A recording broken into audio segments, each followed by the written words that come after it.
কবর প্রতিদিন ডাক দিয়ে বলে আনা বাইতুদ দুধ।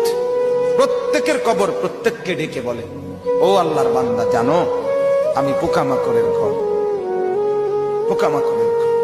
তুমি তো সেই বান্দা যে একটা মশা কানের পাশ দিয়ে উড়ে গেলে তোমার ঘুম বন্ধ হয়ে যায়, চোখ মিলে যায়। একটা মশার গুনগুন আওয়াজ সহ্য করতে পারো না। একবার কয়েল, একবার অ্যারোসোল, একবার মশারি, এরপরেও তুমি চাও যে একটা মশাও যেন আমার কানের কাছে গুনগুন না করে।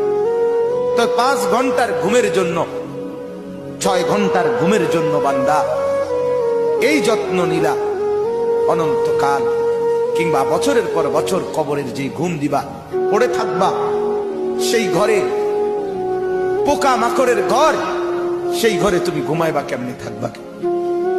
আমার বাপ